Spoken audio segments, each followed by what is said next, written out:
Salut tout le monde, Agrimog pour wicoandco.fr et on se retrouve aujourd'hui pour le test du Wico Rainbow. Alors tout d'abord merci à Wico pour le prêt de ce smartphone et on va commencer tout de suite avec le déballage de la boîte. Alors vous voyez tout de suite que on n'a pas le droit à une boîte comme on a pu avoir pour le Wico Darkside, le Darkful ou le Highway dernièrement, une boîte en aluminium etc. Donc là on est plus sur un appareil milieu de gamme de chez Wico. Vous allez voir que celui-ci est vraiment excellent par rapport à son rapport qualité-prix. Alors on a une boîte en carton, un petit peu comme on avait sur le Wico Sync 5 par exemple. Bon, elle est quand même du plus bel effet, hein. Ça reste une boîte, hein. On va pas chipoter là-dessus non plus. Et donc le Wico Rainbow a la particularité d'être disponible en plusieurs couleurs. Vous voyez sur la boîte, il y a vraiment pas mal de coloris déjà. Enfin bref, voilà. On va l'ouvrir tout de suite. Voilà, alors à l'intérieur, on retrouve directement le téléphone. Bon, bien sûr, je l'ai déjà essayé avant d'ouvrir cette boîte, donc, qui est déjà allumée, etc. Voilà, je vais enlever les petits caches. Passer là. Alors, on a un chargeur secteur plus un câble micro USB pour pouvoir le brancher à l'ordinateur et pouvoir le recharger avec le chargeur secteur. Donc ça c'est comme d'habitude. On a un petit casque, pour une fois pas intra-auriculaire. On retrouve un petit peu le même type de casque qu'on avait sur le Wico Sync 5 en juin l'année dernière. Donc qui pourra faire office de kit main libre. Voilà, et la documentation. Donc là on a vraiment pour moi le strict minimum, dans le sens où avec les autres appareils Wico on avait quand même des adaptateurs de SIM etc avec. Bon, c'est largement suffisant, hein, je pense, pour ce prix que je rappelle 150 € pour ce smartphone, et vous allez voir qu'il est vraiment excellent.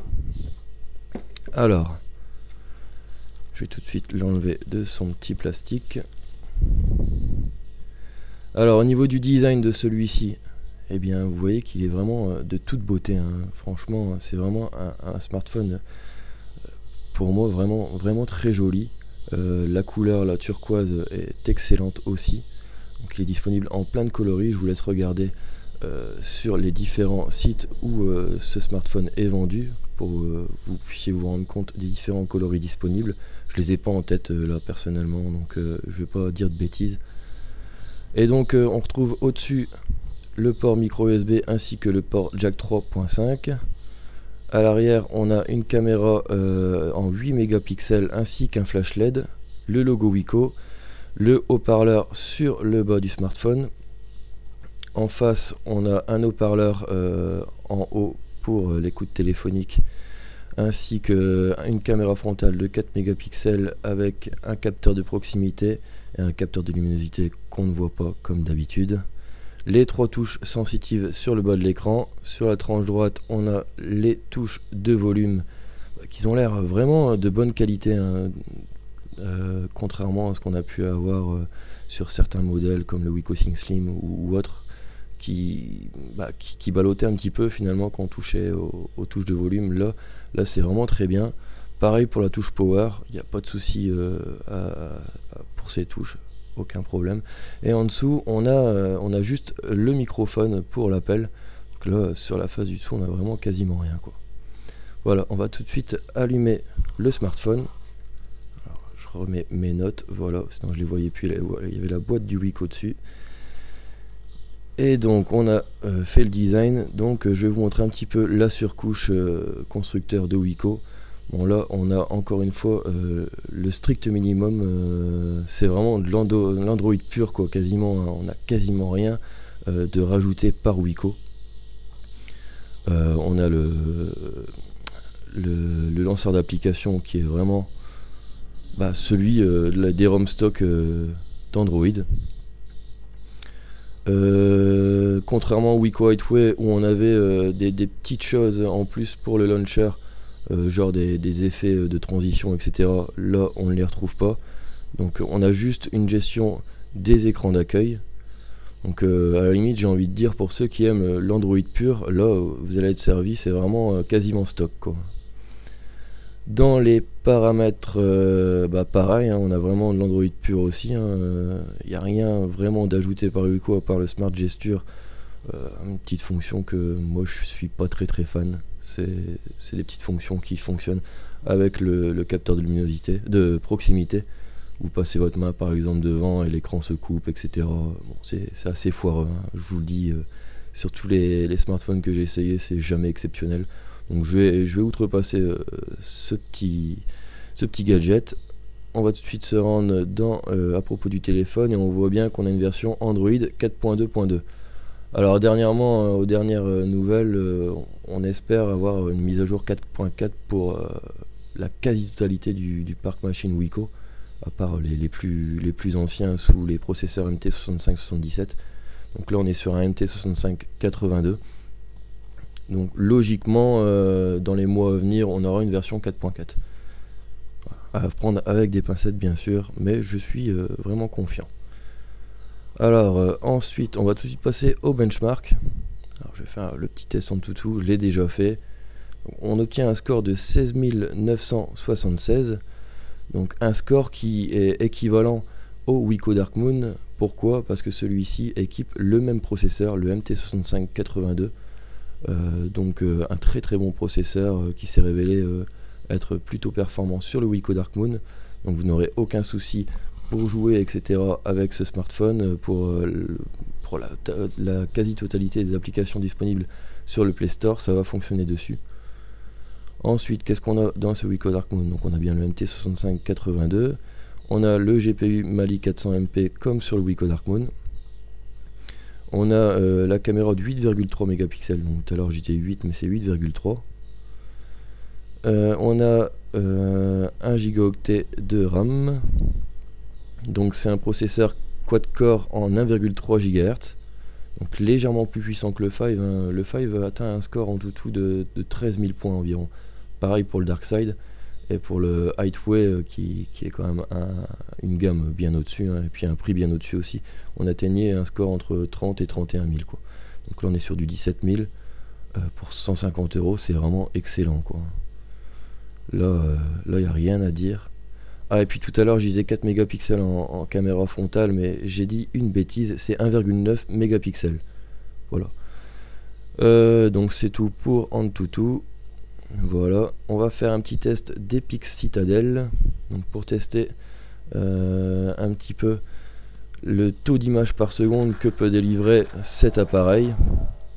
Donc va pas falloir s'attendre à du 60 images par seconde, hein. Ça va être équivalent au Wico Dark Moon, donc entre 44 et 48 images par seconde, ce qui sera tout à fait suffisant pour jouer au jeu sur Android en full speed quoi, parfaitement fluide, dans le sens où la quasi-totalité des jeux Android tournent à 30 fps maximum, donc ça sera un score tout à fait honorable. Donc vous voyez, je vais pas faire le test complet, je l'ai fait en high quality et en high performance, et on atteint 44 fps en high quality et 48 fps en high performance.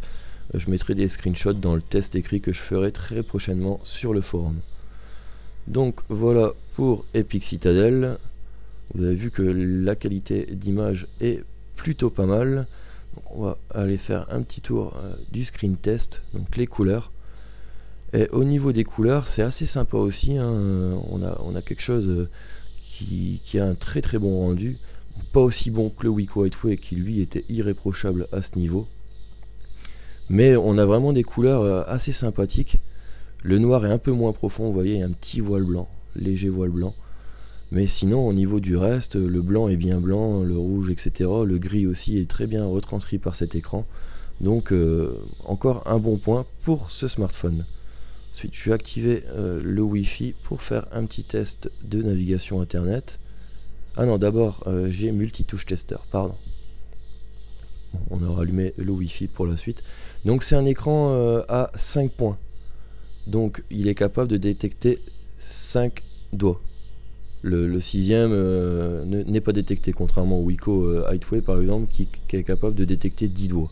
Bon, c'est un peu inutile, mais je le spécifie quand même dans ce test.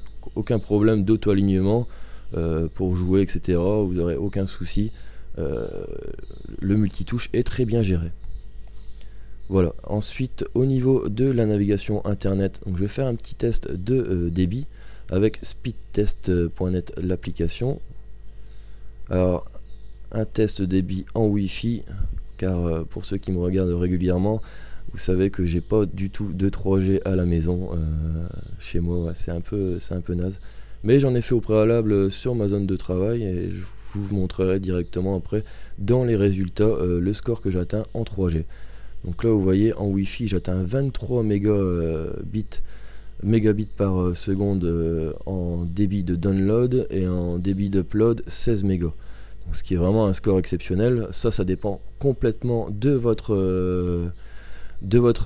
débit chez vous via votre box internet, via votre forfait et votre opérateur. Donc moi j'ai une très bonne connexion chez Free en VDSL 2. Donc j'ai la possibilité d'avoir un débit comme celui-ci. Mais ça sera complètement dépendant de votre connexion chez vous, quoi. Et donc je vous ai dit au niveau des résultats de la 3G, pardon. Donc j'atteins environ un score de 5 mégas en 3G en download et entre 1 et 2 mégas en upload. Donc, ce qui est aussi un très bon score en 3G.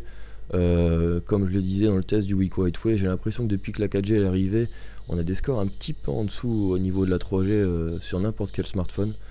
Bon, après je fais tout le temps les tests au même endroit, hein, sur mon lieu de travail, donc je sais pas, peut-être que la borne est, peut-être que le point relais est un peu bondé.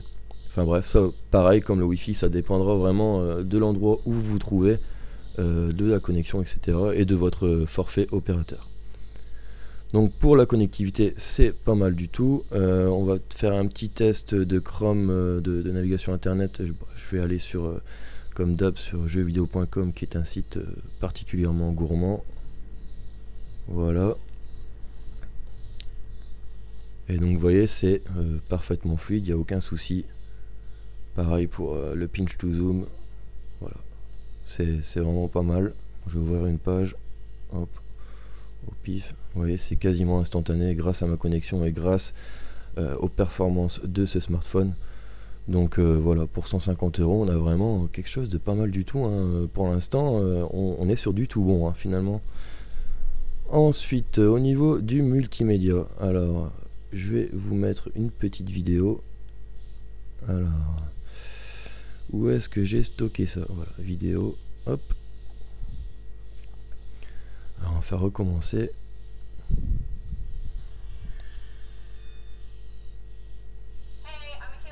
On va avancer un petit peu. Voilà, donc on est sur une vidéo, HD 1080p et vous voyez que ça tourne parfaitement. Et je vous laisse un petit peu profiter du son.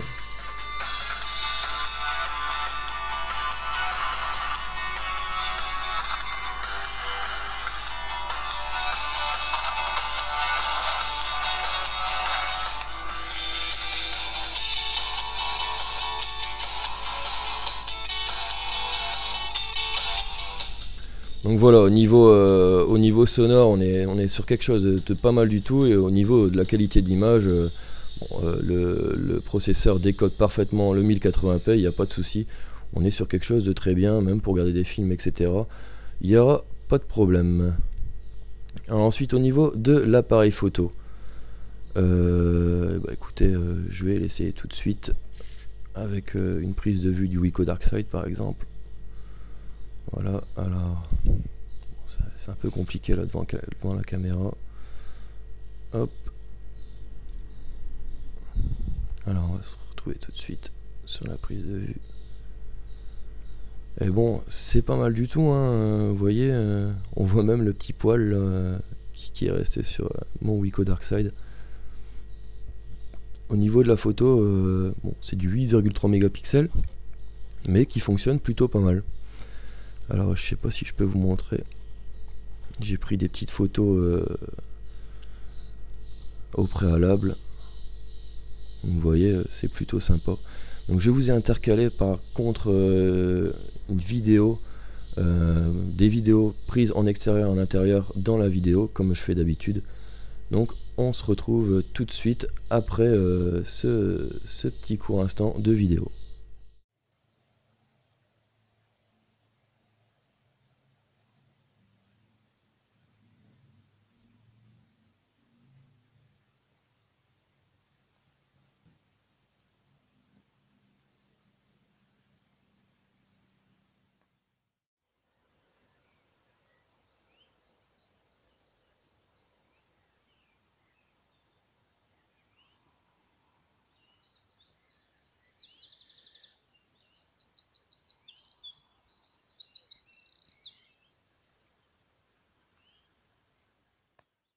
Alors, pendant que j'ai le Wiko Darkside dans les mains, je vous fais un petit comparatif au niveau de la taille pour que vous puissiez vous rendre compte un petit peu de la taille de ce Wiko Rainbow. Donc là, sur le Wiko Darkside, on a un écran de 5,7 pouces et sur ce Wiko Rainbow, on a un écran de 5 pouces. Donc vous voyez qu'il est bien plus petit et bien plus maniable à une main finalement, c'est quand même plus confortable. Et pour ceux qui ont déjà eu le Wiko Sync 5 dans les mains, là malheureusement je l'ai pas pour vous montrer la comparaison, mais la taille est quasi identique à ce Wiko Sync 5 quoi. Donc voilà pour le petit point sur la taille de ce smartphone que j'avais oublié de faire en début de vidéo. Alors ensuite on va faire un petit tour du côté de la mémoire interne.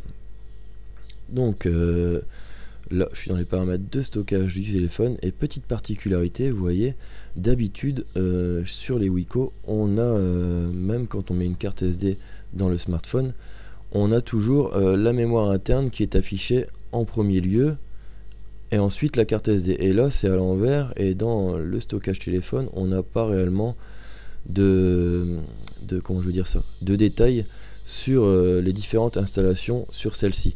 Alors je ne sais pas vous dire exactement si la carte SD vient remplacer complètement la mémoire interne sur ce smartphone quand celle-ci est insérée. Donc pour le Wiko Sync 5 par exemple, si vous cochez disque d'écriture par défaut en carte SD, les applications s'installent sur la mémoire interne, donc seulement l'APK, et les données d'application s'installent sur la carte SD. Donc pour un petit exemple, par exemple pour Modern Combat 4 qui prend 2 Go, seule l'APK de 10 mégas environ s'installe sur la mémoire interne du smartphone et les 2 Go restants s'installent sur la carte SD. J'imagine que c'est pareil, c'est juste la présentation qui diffère. Mais sinon, si vous mettez une carte SD dans ce smartphone, vous n'aurez aucun souci de mémoire, d'espace quoi. Alors ensuite on va faire un petit test du GPS. Alors je vais tout de suite l'activer, voilà. Et donc avec GPS test, on va voir en combien de temps celui-ci va se fixer. Ah bon, ça a été instantané, donc pas instantané mais en 3 secondes. Donc ce qui est un score plutôt excellent quoi. On n'aura aucun souci au niveau de la navigation avec ce smartphone, en tout cas au début de son utilisation, parce qu'on a pas mal de personnes sur le forum qui nous racontent que le GPS fonctionne très bien au départ et galère un peu par la suite. Alors moi je pense que c'est au niveau des fichiers EPO qu'il faut télécharger régulièrement pour fixer ce problème. Personnellement j'ai jamais eu de soucis avec les GPS des Wiko, je suis peut-être un chanceux, mais pour moi ça fonctionne très bien. Pourtant je les utilise assez régulièrement. Je suis même parti en vacances l'été dernier avec, j'ai fait plusieurs milliers de kilomètres et j'ai jamais eu un décrochage, donc bon, pour moi il n'y a aucun problème au niveau du GPS. Ensuite on va faire un petit test de jeu, donc je vais fermer les applications en cours, voilà, et on va faire un petit test avec Asphalt 8. Alors pour le coup je vais le mettre avec les graphismes en élevé, donc au maximum. Vous allez voir qu'il va avoir quelques petites saccades.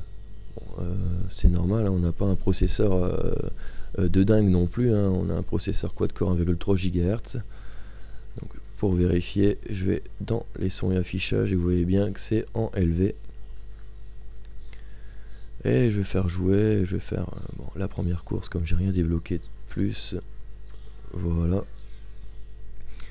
Mais vous allez voir que même en élevé, ça, il y a des légères petites saccades, c'est vraiment léger, mais ça reste très jouable, quoi.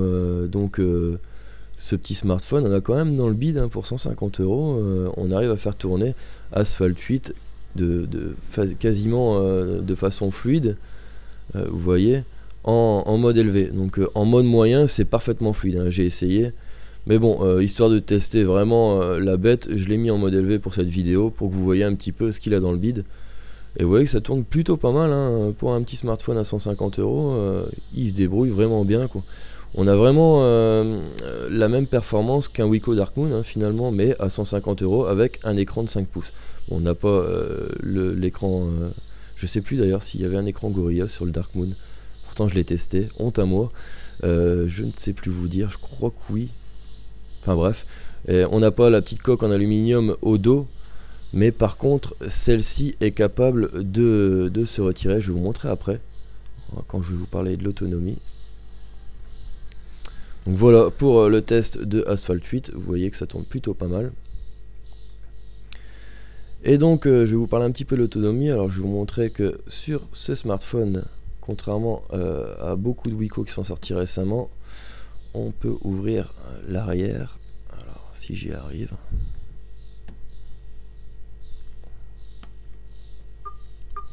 Désolé, je galère. Voilà. Et donc à l'intérieur on a une batterie de 2000 mAh avec les ports carte SIM, donc les deux ports carte SIM habituels sur les Wiko, et un port micro SD. Voilà, encore un truc que j'avais oublié de faire en début de vidéo, désolé. Bon, le plus important finalement, c'est que j'y pense maintenant, comme ça vous avez la possibilité de voir tout ce qui se passe sur ce Wiko Rainbow, qui est vraiment excellent, quoi. Faut dire ce qui est. Et donc au niveau de l'autonomie, eh bien je vous ai fait un petit screenshot de mon autonomie d'hier. Donc voilà, là sur batterie depuis 9h43 minutes, il me reste 65% de batterie. Donc sachant que c'est les premiers cycles de charge, donc logiquement après plusieurs cycles la batterie devient de plus en plus performante. Et en termes d'écran allumé sur la même session, donc sur 9h36, j'ai eu 2h48 d'écran allumé, et vous voyez il me restait 65% de batterie. Donc franchement c'est vraiment plutôt pas mal. Le processeur MT6582 encore une fois prouve qu'il n'est pas gourmand du tout au niveau de la gestion de l'autonomie. Donc voilà, au niveau de l'autonomie vous tiendrez aisément la journée. Il n'y aura aucun problème à ce niveau-là. Si vous vous contentez d'une journée, il n'y a aucun souci. Voire même peut-être 2 jours si vous n'êtes pas trop gourmand avec votre smartphone. Mais c'est une autonomie parfaitement dans la moyenne de ce qui se fait autour des smartphones à l'heure actuelle, quoi. Donc voilà, je pense avoir fait le tour de ce Wiko Dark Moon. Donc celui-ci est disponible en plusieurs coloris. Là je les ai pas tout de suite en tête, donc je vais essayer de vous mettre une annotation dans la vidéo avec les différents coloris disponibles. Voilà, donc c'est un smartphone qui coûte 150 €, donc c'est vraiment pas cher pour la qualité de celui-ci. Franchement, au niveau rapport qualité-prix, on est vraiment sur de l'excellent, quoi. Là, franchement, vous avez 150 € de budget pour un smartphone. Moi, je vous conseille vraiment de prendre celui-là, quoi. C'est vraiment quelque chose de sympathique comme tout, avec un écran 5 pouces en 720p, une autonomie plus que correcte, la gestion des jeux qui est vraiment très bonne. J'essaierai la semaine prochaine de faire une vidéo avec différents jeux 3D comme je fais habituellement avec les différents tests de Wiko. Le GPS fonctionne plutôt pas mal aussi, la navigation internet aussi. On a un joli score en tout de 17K. Enfin bref, on a vraiment un smartphone à 150 €, vraiment très bon, quoi. Donc pas de 4G par contre pour ce smartphone, faut pas rêver non plus, hein. La 4G arrive chez Wiko avec le WikoWax très prochainement. Donc j'espère pouvoir faire le test pour vous aussi de ce futur smartphone. Voilà, donc merci d'avoir regardé cette vidéo. N'hésitez pas à vous abonner à ma chaîne YouTube ainsi que de me suivre sur les différents réseaux sociaux. En attendant, moi je vous dis à très bientôt pour de prochaines vidéos. Ciao!